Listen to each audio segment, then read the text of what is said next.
누가복음 9장 37절부터 43절 말씀 우리 한 절씩 교독하겠습니다. 신약성경 108쪽 37절을 제가 읽습니다. 이튿날 산에서 내려오시니 큰 무리가 맞을세.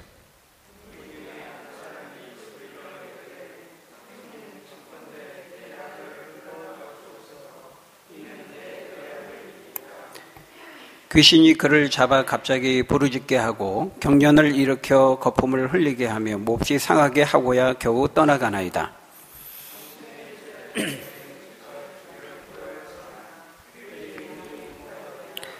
예수께서 대답하여 이르시되 믿음이 없고 패역한 세대여, 내가 얼마나 너희와 함께 있으며 너희에게 참으리요 내 아들을 이리로 데리고 오라 하시니,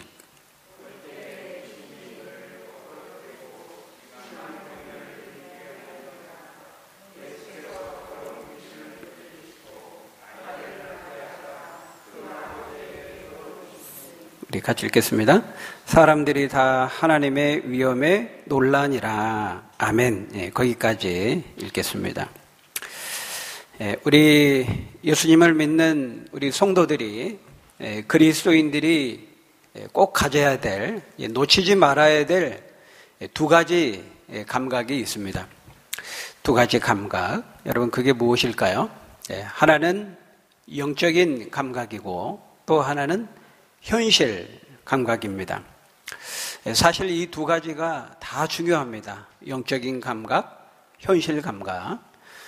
우리가 건강하고도 영향력 있는 그리스도의 성도로서, 제자로서 삶을 살아가기를 원한다면 우리는 이 두 감각을 함께 구비해야 되고, 어느 것 하나라도 약해지지 않도록 우리가 잘 갈고 닦아야 하는 것입니다. 근데 어떤 신자는 영적인 감각은 좋은데 현실 감각이 심각하게 뒤떨어져 있는 그런 사람이 있습니다. 또 반대로 영적인 감각은 무디고 둔감한데 그에 반해서 현실 감각에만 탁월하고 재빠른 사람이 있습니다. 둘 다 바람직하지 못합니다. 우리가 영적인 감각이라고 한다는 것은 하늘을 바라보는 능력입니다.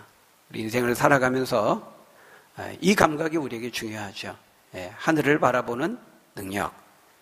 우리가 현실 감각이라고 하는 것은 반대로 눈앞에 있는 땅의 문제, 땅을 바라보는 능력입니다. 또 우리가 하늘만 바라보고 걷게 되면 어떻습니까?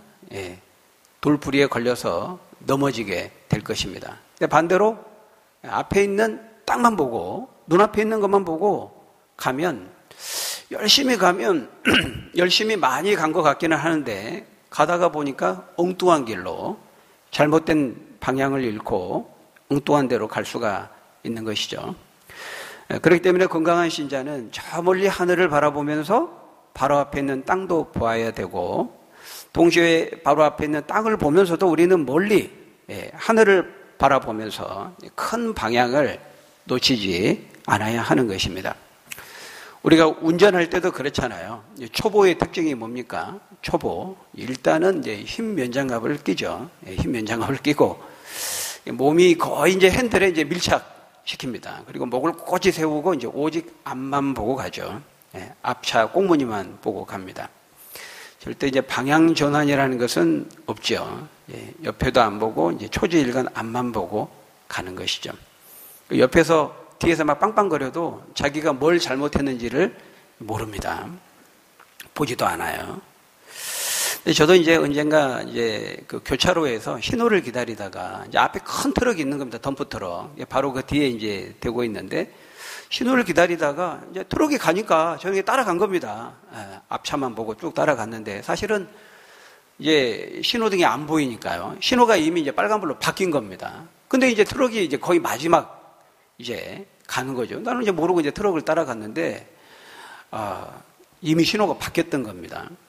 사고가 나지는 않았지만은, 다른 신호를 받고 오는 차들이 빵빵거리더라고요. 깜짝 놀라서 보니까 이제 신호가 이미 바뀌었던 겁니다. 그러니까 앞차 꽁무니만 보고 가니까 그렇게 된 거죠. 우리가 이제 바로 앞에도 물론 봐야 되지만은, 또 우리는 눈을 들어서 멀리도 봐야 되는 거예요. 우리가 인생을 살아가는 데 있어서 이 두 가지가 다 필요하다는 것입니다. 그것을 영적인 감각, 현실 감각 이렇게 말합니다. 우리가 세상 사람들이 자주 사용하는 표현으로 한다 그러면은 현실과 이상과 현실의 조화라 그렇게 말하죠.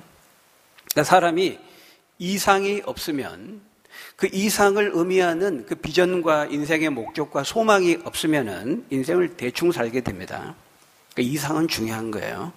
그러니까 아무 생각 없이 대충 그날 되는 대로 살아가기 때문에 태만하고 게으르게 안일하고 나태하게 살아가기가 쉽습니다. 그러니까 성경적인 표현으로 하면 이제 방자에 행하는 거죠. 잠언 29장 18절에 보면 묵시가 없으므로 내 백성이 방자에 행한다 이렇게 말하죠. 묵시가 없으면 백성이 방자에 행하거니와 율법을 지키는 자는 복이 있느니라. 그러니까 인생의 그 이상, 비전, 이 큰 그림입니다. 큰 방향이죠. 이것이 있느냐 없느냐 그 인생에서 굉장히 중요하다는 거예요. 근데 또 반면에 이상은 있습니다. 비전은 있습니다. 그런데 현실 감각이 없으면 실제로는 이루어지는 것은 아무것도 없는 몽상가의 삶을 살게 되는 것이죠. 이것도 바람직하지 못하다는 거예요. 그 대표적인 예가 뭡니까? 공산주의자, 사회주의자 이거죠. 여러분 공산주의, 사회주의 이미 역사 속에 검증이 다 끝났습니다. 다 폐기 처분된 현실성이 없는 공상에 지나지 않다는 것이 이미 다 검증이 끝났습니다. 그런데도 우리 이 자유민주주의 사회 가운데 아직도 여전히 친북, 종북 이런 논란들이 거론된다는 거, 회자되고 있다는 자체가 굉장히 우려할 만한 일이죠. 세계 어디에도 유례가 없는 3대 세습 공산 독재 체제입니다. 신정체제라고 말하죠. 수령을 신으로 받드는 우상화하는 그런 이제 신정체제입니다. 이거는 공산 마르크스가 애초에 말했던 기본적인 사회주의도 되지 못하는 것이죠.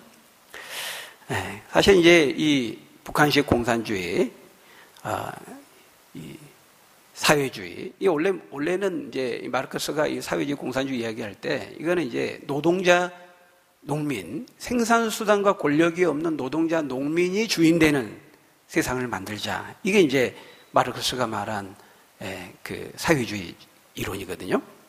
그러니까 소외된 노동자, 농민들, 그들의 이익을 대변하고자 태동된, 만들어진 사상이 사실은 이 사회주의, 마르크스의 사회주의 사회를 거쳐서 이제 최종적으로 공산주의 사회를 이룬다라는 것인데, 그러니까 이제 노동자, 농민들이 굉장히 열렬히 환영했죠.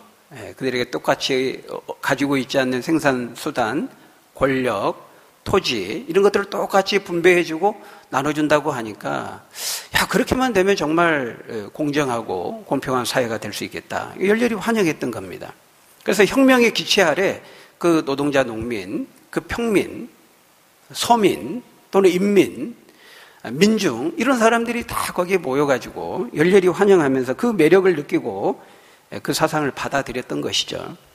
그러나 실제로는 어떻습니까? 이상은 그러한데, 표방하는 이상은 그러한데 이론은 그럴듯한데 굉장히 매력적인데 실제로는 어때요? 실제로 공산주의, 사회주의를 표방하는 나라들의 현실은 어떻습니까? 다 허구지요. 다 몽상이고 환상에 지나지 않는다는 것을 우리는 실제 역사 속에 있는 소련, 중국, 북한 등 이런 공산 사회주의를 하고 있는 나라들을 보면 알 수가 있습니다. 그러니까 자본주의 체제의 문제점들을 막 비판하면서 문제점들을 말하지만 이 공산주의 사회주의 사회는, 나라는, 국가는 몇십 배, 몇백 배 더하면 더했지 결코 못하지 않는다라는 것입니다. 중국의 기득권층을 봐도 그렇고 북한의 공산당은 뭐 말할 것도 없죠. 물론 이제 자유민주주의 체제도 문제점이 있습니다. 없는 게 아닙니다. 있습니다. 그러니까 주님이 다시 이 땅에 재림하셔 오셔서 하나님 나라를 이루기까지는 어떤 체제도, 어떤 제도도 완전할 수 없습니다. 문제점이 다 있죠. 우리 자유주의 사회, 자본주의 사회 안에도 이런 빈익빈 부익부의 양극화의 문제라든지 부정부패의 문제라든지 가지고 있는 권력을 사용해서 반칙과 특권을 일삼는다든지 이런 문제들은 어떤 이제 체제도 다 있는 겁니다. 근데 자본주의, 자유주의에서는 이걸 마음대로 드러내고 까발리고 고발하죠. 그래서 조금씩 개선될 기미가 있는 겁니다. 그러나 사회주의, 공산주의 체제는 아예 그런 것 자체를 허용하지 않습니다. 모든 것을 다 국가가 통제하고 정부를 비판하면은 지도새도 모르게 실종되고 납치되고 알 수 없는 이유로 이제 나중에 보니까 변사체로 발견되고 이런 일들이 흔하게 일어나죠. 얼마 전에 그 소련에서도 러시아에서도 그 보도에 나왔죠. 그 푸틴을 반대하는 반정부 인사가 알 수 없는 사고로 시신으로 발견됐다는 거. 근데 이게 중국에서도 아주 흔한 일입니다. 뭐 북한은 정부를 비판하면 아예 대놓고 숙청, 대놓고 공개 처형을 일삼는 나라죠. 세계에 유례가 없습니다. 그러니까 중국은 공개 처형까지는 아니어도 지도새도 모르게 사라집니다. 실종됩니다. 특별히 이 북한식 사회주의 체제, 부정부패가 뇌물이 만연하고 공산당원을 비롯한 기득권층의 권리만 있지 사실은 소외된 인민들, 대중들의 자유와 인권은 철저하게 유린당하고 짓밟히는 그런 사회죠. 그래서 이 공산주의, 사회주의가 실현되기 위해서는 반드시 독재 집단주의로 갈 수밖에 없습니다. 구조적으로 그렇습니다. 공산주의, 사회주의라는 것을 그 이상을 실현하기 위해서는 구조적으로 무조건 그건 독재로 갈 수밖에 없고 무조건 이거는 집단주의 체제로 전체주의로 갈 수가 그래야만 그거를 실현할 수가 있죠. 국가가 강제적으로 빼앗고 나눠줘야 되니까. 이런 사회죠. 근데도 이런 북한을 김정일, 김일성 이런 체제를 찬양하고 김정은을 위대한 지도자라고 칭송하는, 신봉하는 이거는 얼마나 현실 인식이 결여되어 있는가를 보여주는 것이죠. 그런데 이제 신앙의 세계에서도 마찬가지라는 거예요. 그러니까 하나님 나라라고 하는 이상과 비전은 있지만 현실 감각이 떨어지게 되면은 믿음으로 현실을 헤쳐나가는 능력이 없게 되는 것이죠. 그래서 자꾸만 이제 교회 예배당 건물 안에 갇히게 되고 예배 건물당 안에 숨게 되고 세상을 향해 도피적이 되고 은둔하게 되는 것입니다. 고립되는 거죠. 교회 안으로만, 종교적인 영역 안으로만 들어가는 겁니다. 이것도 결코 주님이 원하시는 성도의 삶은 아닌 것입니다. 우리가 지난 시간에 살펴본 것처럼 이제 베드로는 변화산에 올라가서 변형되신 예수님의 황홀한 모습을 보면서 주님께 말했습니다. 뭐라고 말했습니까? 33절에 주여 우리가 여기 있는 것이 좋사오니 우리가 초막 셋을 짓되 하나는 주를 위하여, 하나는 모세를 위하여, 하나는 엘리야를 위하여 하사이다. 이렇게 말합니다. 그 말은 무슨 말이냐면은 주님 여기 너무 좋사온데 우리 산에 아래로 내려가지 말고 우리 여기서 삽시다. 저 문제 많고 저 냄새 나는 저 산 아래 저 세상 속으로 가지 말고 여기 너무 거룩한데 너무 황홀한데 너무 영광스러운 곳인데 너무 이상적인 곳인데 우리 여기서 살고 밑으로 내려가지 맙시다. 이렇게 제안을 했습니다. 그때 예수님이 어떻게 하셨습니까? 오늘 본문 37절에 보니까요. 바로 그 다음날, 바로 그 이튿날 베드로의 말에 대꾸도 하지 않으시고 제자들 데리고 내려가시죠. 왜 그렇게 하셨을까요? 하나님이 주신 그 산 위에서 하나님이 주신 그 변화산의 그 영광스러운 체험을 통해서 하나님이 주신 그 이상과 비전을 보았다면 하나님의 그 음성을 듣잖아요. 하나님의 말씀을 듣고 그 은혜의 체험을 했다면 그 다음에는 뭘 해야 한다는 거예요? 산 아래로 내려가야 한다는 것입니다. 현실 속으로 들어가야 한다는 것이죠. 세상 속으로 들어가야 된다는 거예요. 그래서 세상에 빛이 되고 세상의 소금이 되어야 된다. 이렇게 말씀하는 것이죠. 이런저런 많은 문제로 뒤엉켜 있는 산 아래에 그 현실 속으로 들어가서 그 문제들을 대면하고 그 문제들을 해결하고 신음하며 죄로 인해 고통당하고 있는 세상을 살리고 구원하고 변화시키는 일을 해야 한다. 그거를 예수님은 보여주고 있는 것입니다. 예수님은 늘 하늘을 바라보셨어요. 사역을 하는 가운데에도 하늘에 계신 하나님을 바라보셨지만은 동시에 이 눈앞에 있는 현실적인 문제, 질병 가운데 귀신 들리고 고통당하고 배회하고 방황하는 그 무리들의 현실적인 문제, 그 떡의 문제, 삶의 문제, 모든 인생의 문제들을 절대로 외면하지 않았습니다. 다루셨습니다. 대면하고 직면하셨죠. 그래서 예수님이 산 아래로 다시 내려가신 것입니다.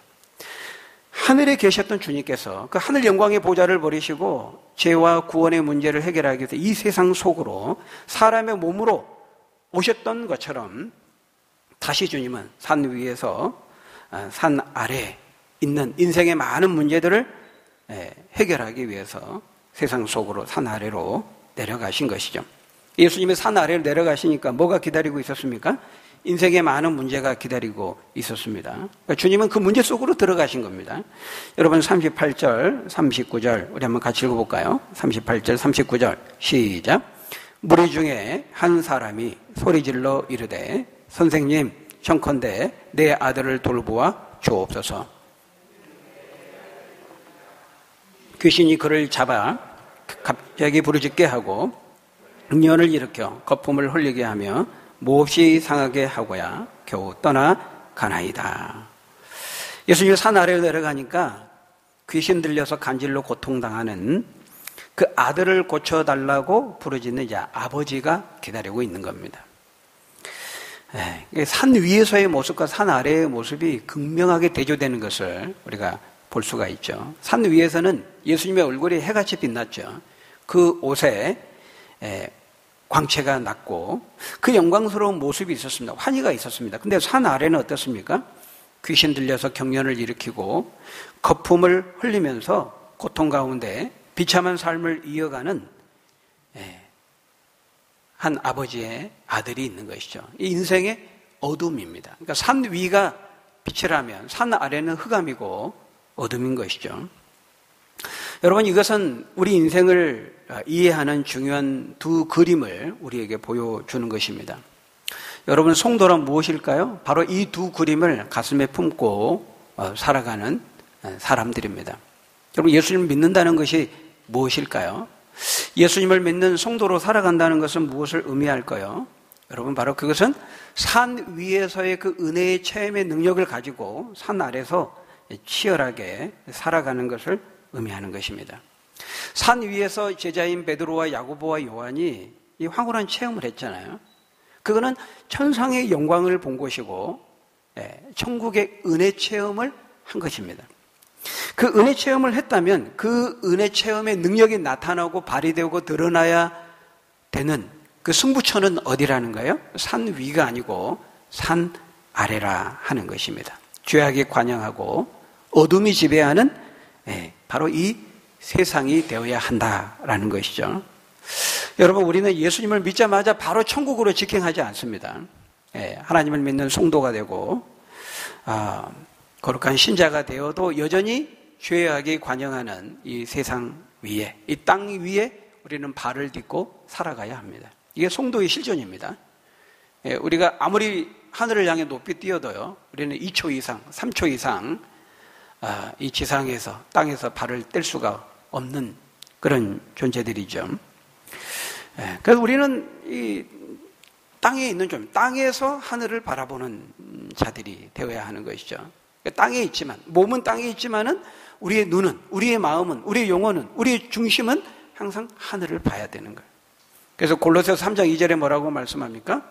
너희가 땅의 것을 구하지 말고 하늘의 것을 구하라. 이렇게 말씀하죠. 우리가 이 두 가지 균형을 놓치지 말아야 된다는 거예요. 현실 감각을 가지고 오늘 나에게 주어진 이 현실의 문제에 우리가 직면하고 대면해야 되지만, 그러나 우리의 눈은 항상 또한 하늘을 바라봐야 되는 것이죠. 동시에 하늘의 그 이상과 비전과 그 하늘의 뜻과 하늘의 그 인생의 방향을 우리는 바라봐야 되지만, 또 현실에 주어진 이 삶을 무시해서는, 외면해서는 안 된다는 것이죠. 왜? 이 현실의 문제는 해결책이 어디 있습니까? 하나님께 있습니다. 하늘에 있습니다. 하나님의 말씀 속에 있기 때문에 우리는 이 두 가지를 항상 함께 가지고 가야 하는 것이죠. 칼 바르트는 한 손에 성경책, 한 손에 신문을 들어야 된다, 이렇게 말했습니다. 성경은 텍스트고 이 컨텍스트죠. 우리의 삶을 둘러싸고 있는 삶의 모든 환경, 기독교는, 성경은 절대로 애매모호하지 않습니다. 막연하지 않습니다. 추상적이지 않습니다. 뜬구름 잡는 얘기하는 게 아닙니다. 성경만큼 가장 현실적인 책이 없습니다. 우리 현실적인 모든 삶의 문제에 대해서 질문하고 답을 제시하는 것이 하나님의 말씀이죠. 그래서 2000년, 3000년 이렇게 아주 오래된 고전 중에 고전이어도요, 오늘의 말씀하는, 오늘 나의 삶과 직접적으로 관련되어 있는 말씀이 바로 성경 말씀입니다. 그래서 역사 속에 가장 최고의 베스트셀러가 되는 거예요. 지금도 가장 유효한 책이 되는 거예요. 능력 있는 책이고 살았고 운동력 있는, 활력 있는 말씀이 되는 것이죠. 그래서 우리는 기억해야 돼요. 항상 세상 속으로 우리도 들어가야 돼요. 주님이 고통하고 갈등하고 상처 있는 이 세상 속으로, 산 아래로 내려가신 것처럼, 세상 속으로 들어오신 것처럼, 세상의 문제 속에 개입하신 것처럼 우리도 이 속세를 등지고 불교처럼 산속에 있는 기도원을 향해 가는 게 아니라, 우리의 승부처는 기도원이 아닙니다. 산 아래, 세상 속이 되어야 되는 거예요. 그래서 예수님 우리에게 세상의 빛이라고 말했고 세상의 소금이라고 말씀하신 것입니다. 여러분, 주님께서 산 아래로 그 문제 많은 세상 속으로 들어오신 것처럼, 내려가신 것처럼 우리도 이 세상 속에 믿음을 가지고 들어가서 세상과 승부하고 믿음으로 승리할 수 있는 저와 여러분 되시기를 예수님의 이름으로 간절히 축원합니다. 참 인생살이가 이렇게 참 고달픕니다. 그러니까 광야와 같은 우리 인생의 여정 속에 참 많은 문제들이 있습니다. 많은 아픔, 고통, 시련이 있죠. 우리가 특별히 코로나로 인해서 현재 겪고 있는 많은 이런 어려움도 그 어려움 중에 하나입니다. 지난주 뉴스에 보니까요, 안양 평촌에 제가 한 10년 정도 사역을 했기 때문에 뉴스가 나오더라고요. 안양 평촌에서 안양 평촌 하니까 딱 귀가 이렇게 딱 더 민감하게 들려왔는데, 안양 평촌에서 이제 장사를 하는, 조그맣게 상가에 장사를 하는 그 60대 친자매죠. 60대니까 나이가 있지 않습니까? 친자매가 이제 상가에서 장사를 하는데 코로나로 인해서 수개월 동안 이제 운영이 안 되다 보니까 계속해서 임대료는 쌓이게 되고 너무 절망이 된 겁니다.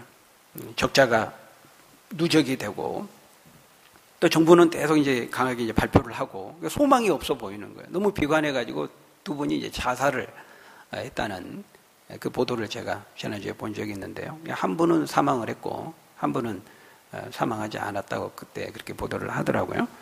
참 안타까운 사연인데 그것만이 아니겠죠.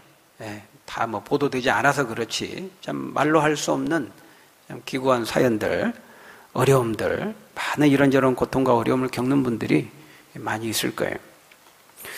오늘 본문에 나오는 이 아버지의 아픔 역시도 마찬가지라는 겁니다. 하나밖에 없는 외아들이죠. 오늘 본문에 보니까. 근데 하나밖에 없는 이 외아들이 귀신 들리고 악령에 붙들려서 심한 발작을 일으키고 거품을 흘리고 스스로 자신의 몸을 자해하고 상하게 하는 것입니다. 그러니까 특별히 이제 외아들이라고 말하고 있어요. 나인성의 과부도 외아들이었죠. 야이로 회당장의 딸도 외동딸이었죠. 그거는 그만큼 이제 절박하고 그 아픔과 슬픔이 극대화된다는 것을 보여주는 것입니다. 오늘 우리 누가복음 본문에서는 이 아들의 증상이 이렇게 기록되어 있는데, 마태복음에 보면은 병명이 이제 간질로 명백하게 기록이 되어 있습니다. 그러니까 그냥 간질도 비참하고 그냥 귀신 들린 것도 비참한데, 이 경우는 귀신 들려서 간질이 들렸으니 얼마나 참 비참하고 고통스럽고 아픔이 있겠습니까? 여러분, 내가 이런 경우다 한번 생각해 보십시오. 내 하나밖에 없는 내 딸이, 내 아들이 이렇게 귀신 들려서 간질 걸려서 거품을 흘리고 격렬을 일으키고 발작을 일으키고 스스로 자신 몸을 상하고, 너무 큰 고통이죠. 너무 비참함이죠. 바로 이것이 산 아래에서 살아가는 인간이 처한 비참한 현실, 비참한 실상이라 하는 것입니다. 모든 인생의 모든 사람들이 다 이와 똑같은 고통을 가지고 있는 것은 물론 아닙니다. 양상은 다르고 뭐 여러 가지 차원이 다를 수 있지만, 어떤 사람은 더 심한 경우도 있겠고요, 더 복잡한 경우도 있겠고. 근데 조금씩 다르긴 하지만 산 아래에서 인간이 살아가는 인생의 삶의 그 양상은 대동소이하다는 거예요. 크게 보면 비슷합니다. 고통이라는 것이죠. 왜냐하면 인간은 결국 죽음을 향해 가는 거거든요. 인생의 희로 애락이 있어서 비록 희와 락이 있기는 하지만은 결국 인간의 인생의 큰 그림은 인간은 죽음을 향해 가는 겁니다. 열심히 살기 위해 먹지만 그만큼 많이 먹을수록 사실은 인간은 그 끼니수가 채워지면 죽는 거거든요. 역설적으로 말하면은. 그러니까 참 인간의 삶이라는 것이, 인간의 현실이라는 것이 이렇다는 거예요. 이 땅에 귀신의 역사가 있고 어둠의 영의 역사가 있고 아직 죄가 살아서 역사하고 있기 때문에 그 귀신의 역사와 죄의 영향 속에 포로되어 살아가는 인간의 삶은 신음하고 고통하는 그런 비참한 삶이라는 것입니다. 이것이 산 아래의 인생에 처한 삶의 모습이라 하는 것이죠. 그리고 그 누구도, 이 세상의 그 누구도 이 산 아래에서 펼쳐지고 있는 이런 비참한 현실을 고치고 바로잡을 수 있는 사람은 없다는 거예요. 예수님 외에는 없습니다. 예수님이 산 아래 내려오기까지 이 사람의 문제, 이 아들의 문제를 아무도 해결하지 못했습니다. 오직 예수님만이 그 문제를 해결하신 거죠. 예수님을 만나고 예수님으로부터 치료함을 얻게 되는 것을 보지 않습니까? 예수님 외에는 해결할 자가 없다는 것을 보여주는 것입니다. 여러분, 길이요 진리요 생명이신 예수님 외에는 우리를 구원하실 참된 인생의 구원자가 없다는 사실을 굳게 믿음으로 붙잡고 믿음으로 나아가는 여러분 되시기를 바랍니다. 그래서 여러분, 이 산 아래에 살아가는 인간의 이와 같은 인생의 어려운 문제를 우리가 만나게 될 때 우리에게 무엇이 필요한가 하는 것입니다. 주님은 이런 산 아래에서 살아가는 인생의 어려움이 우리에게 닥칠 때 두 가지가 필요하다. 우리 오늘 본문을 통해서 말씀합니다. 하나는 믿음이고 또 하나는 기도입니다. 이 귀신 들려 간질에 걸린 아들을 둔 아버지는 먼저 이제 예수님이 베드로와 야고보와 요한 세 제자를 데리고 이제 산에 올라갔을 때 나머지 9 제자들에게 이제 고쳐달라고 데려간 겁니다. 근데 이 제자들이, 9 제자들이 고쳤습니까? 못 고쳤습니까? 못 고쳤습니다. 그때 예수님이 산 아래에서 내려오신 것이죠. 근데 그 마가복음에 보면은 그 자리에 많은 무리들과 서기관들도 있었다 이렇게 말합니다. 마태복음과 누가복음에는 이제 서기관이 있었단 말이 없는데, 마가복음에 보면은 서기관들도 있고 그들과 논쟁이 있다고, 변론했다고 말하고 있어요. 그러니까 귀신을 쫓아내고 이제 문제를 해결해달라고 데려왔는데 사람들이 다 기대감을 가지고 이제 뭔가 일어날 것 같다고 다 기대하고 보고 있는데 아무 일도 안 일어난 겁니다. 망신, 개망신 당한 거죠. 귀신아 물러가라 그랬는데 네가 뭔데 하고 이제 안 물러난 겁니다. 얼마나 창피합니까? 망신을 당한 겁니다. 이 서기관들이 이제 조롱을 했겠죠. 그때 예수님께서 내려오셔서 자초지종을 듣고 더러운 귀신을 꾸짖으사 쫓아내시고 아이를 낫게 하신 것입니다. 그때 예수님이 책망하시면서 뭐라고 말씀하셨습니까? 우리 41절 한번 같이 읽어볼까요? 41절 시작. 예수께서 대답하여 이르시되 믿음이 없고 패역한 세대여, 내 아들을 이리로 데리고 오라 하시니. 여기 보니까 믿음이 없고 패역한 세대요 이렇게 말씀하신 것으로 봐서 책망의 대상이 이제 제자들만은 아니었다는 것을 알 수가 있습니다. 여러분, 패역한 세대, 패역한 시대의 특징이 뭡니까? 예수님을 믿지 않는 겁니다. 믿음이 없는 세대, 믿지 않는 시대, 패역한 세대, 패역한 시대의 특징인 것이죠. 우리도 앞으로 이 코로나로 인해서 더욱더 더 패역한 시대, 패역한 세대가 될 것입니다.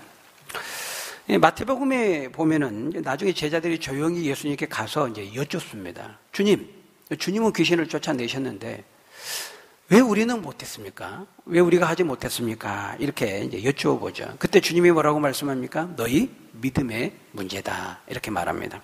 믿음이 없고 패역한 세대요.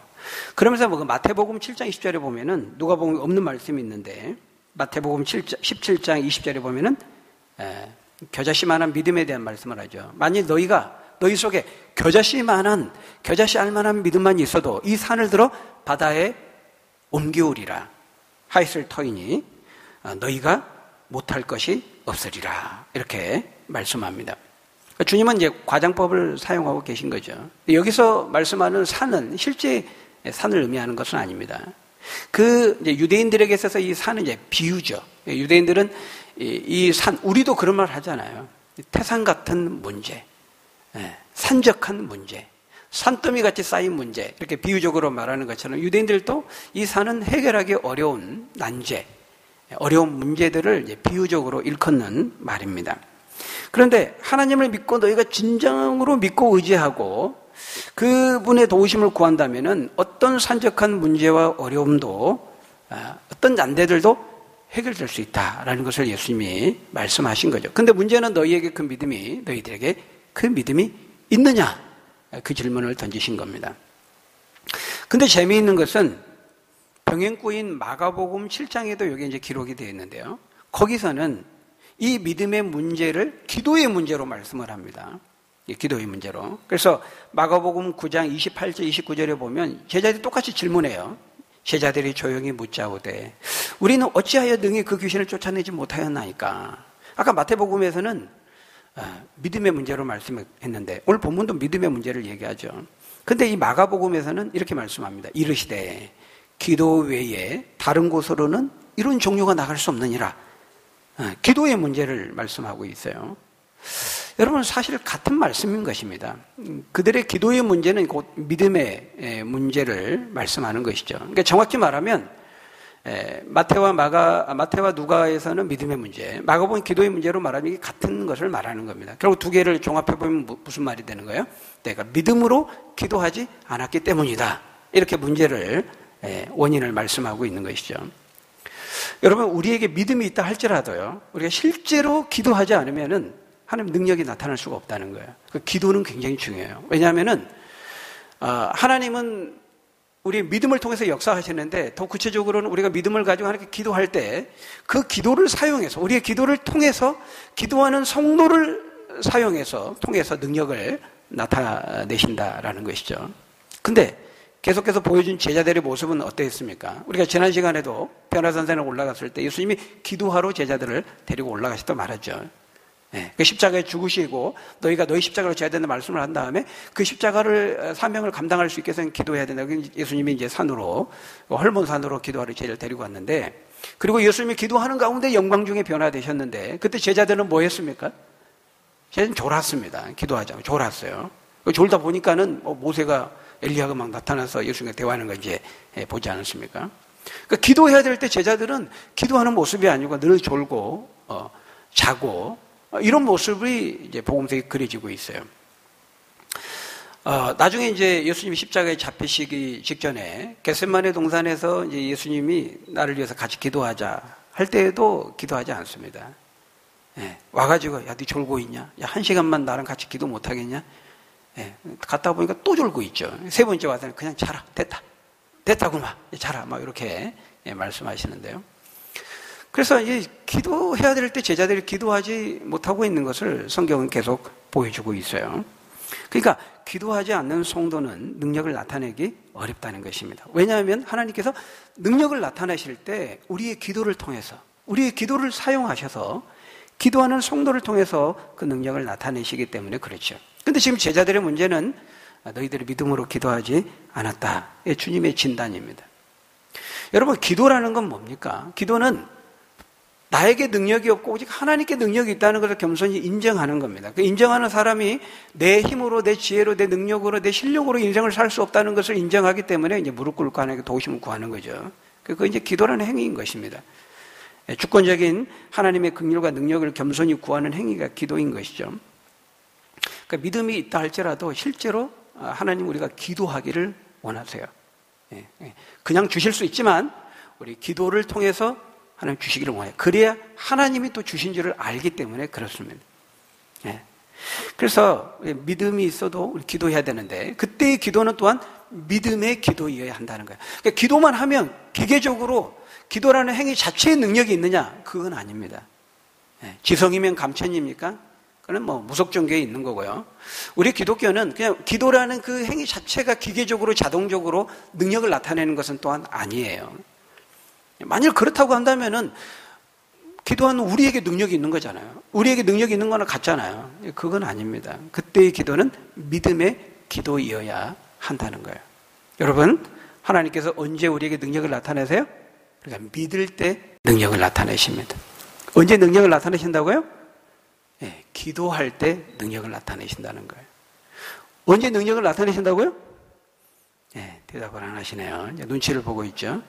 네, 믿음으로 기도할 때. 우리 따라합니다. 믿음으로 기도할 때 능력을 나타내십니다. 네, 정확하게 말하면 그렇죠. 그래서 여러분, 무조건 그냥 기도하면 하나님 다 기도 응답하시는 거 아닙니다. 성경에 보면요, 여러분 많은 말씀들이 있습니다. 기도에 대해서. 이사야 1장 18절에 보면, 15절에 보면 이렇게 말씀합니다. 너희가 기도의 손을 펼 때에 내가 내 눈을 가리고 너희가 많이 기도할지라도 내가 듣지 아니하리니 이는 너희의 손에 피가 가득함이라. 너희가 많이 기도해도 듣지 않겠다는 겁니다.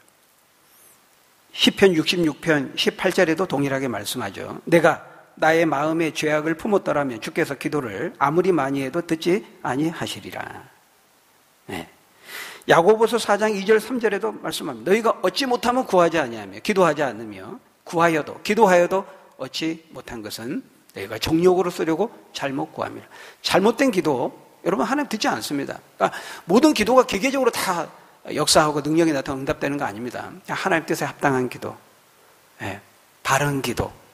근데 특별히 오늘 본문은 그 기도가 믿음의 기도라 이렇게 말씀하고 있어요.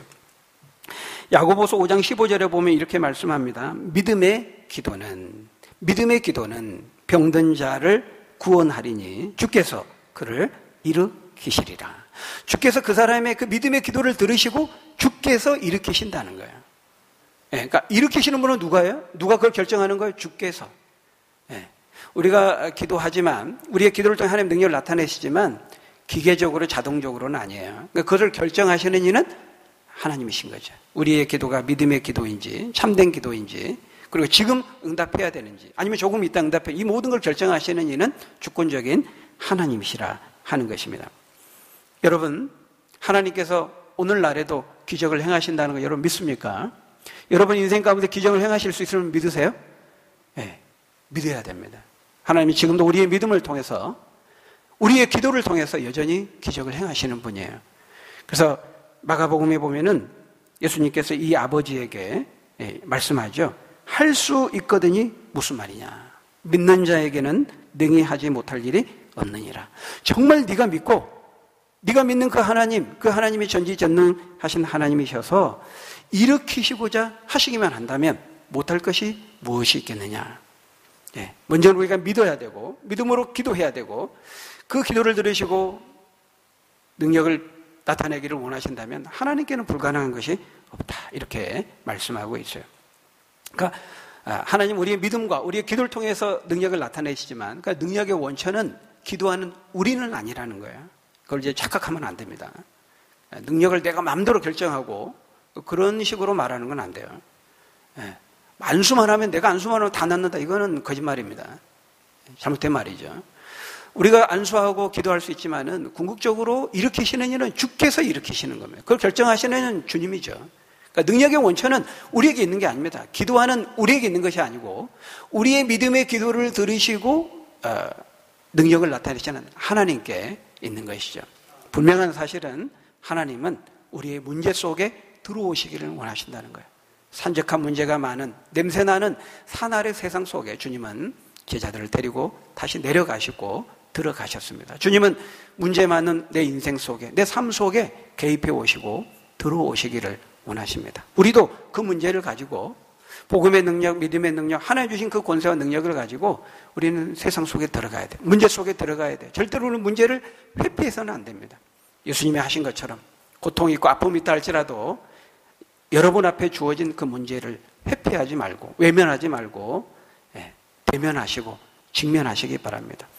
기도하면서 믿음을 가지고 나아가면 하나님께서 반드시 우리와 함께 하시고 넉넉히 감당하게 하신다 말씀합니다. 당장 우리 눈에 보기에 산더미 같이 쌓인 산적한 그런 큰 문제처럼 보인다 할지라도, 그런 문제들이 우리 삶에 엄습해 온다 할지라도 절대로 당황하거나 두려워하지 마시고 믿음의 기도를 통해 능력을 나타내시고 역사하시는 하나님을 바라보면서 믿음으로 우리가 승부하고 믿음으로 승리하는 저 여러분들이 다 되시기를 예수님의 이름으로 간절히 축원합니다. 기도하겠습니다.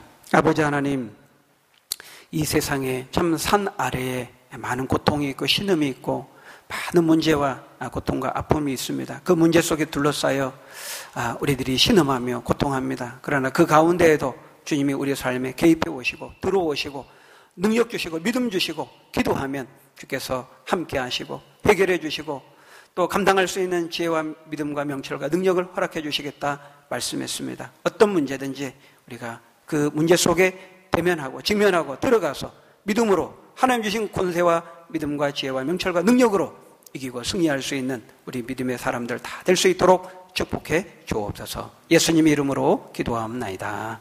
아멘.